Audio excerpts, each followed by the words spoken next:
I, Mary Z. Wilson, am very excited and proud to accept the honor of my late husband Dan Wilson as an honorary Yosemite Centennial Ambassador. In 1977, Tom Williams, who was the manager at Badger Pass Ski Area, came to a beachfront club in Ventura called Charlie's. His wife Elizabeth went to high school with Dan, and it was a surprising, happy reunion. After listening to the Santa Clara River Breakdown's bluegrass and country music, Tom said, "How would you like to move to Yosemite for the winter?"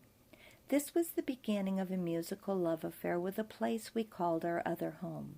Playing for 5 days a week at Badger Pass Après Ski, then heading down the mountain to play 2 to 3 nights a week at the Mountain Room Bar and the Ahwahnee Hotel.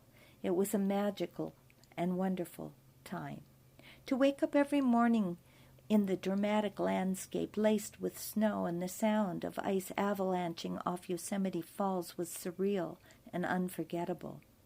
In 11 years to come, Danny took many fine musicians to Yosemite during the winter months, including Pat Flynn, later in the Newgrass Revival, Martin Young, later in Clint Black's band, David West of the Cache Valley Drifters, Pat McGrath, highly coveted Nashville guitarist, Danny Wheatman, later of Marley's Ghost, Alan Thornhill, Telluride fingerstyle guitar champion, Chris Hillman of the Birds and Desert Rose Band, Jonathan McEwen, and the list goes on.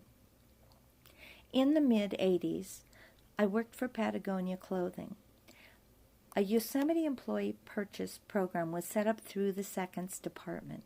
Dan would pack his car with his PA and instruments, then pull up to the loading dock and stuffed every nook and cranny with clothes to deliver to employees. He said he felt like Santa Claus delivering gifts. There were many years of traveling to the Yosemite area for the Strawberry Music Festival to perform or just enjoy the event. Danny always wanted to drive through the valley on the way to the festival. He would always say, "Ah, home sweet home." A good friend, Ken Yeager, called Danny to play for Facelift Yosemite.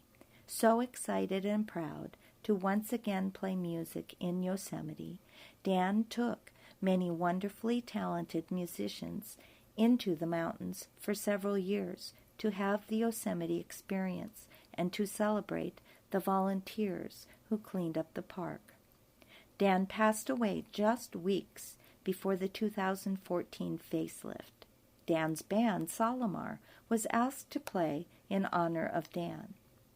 Ken Yeager paid tribute to Dan at the closing of the facelift event, as well as at the Oktoberfest event in El Portal. A part of Dan Wilson will always remain in Yosemite. The granite walls still feel his presence, and his soul flows down happy aisles.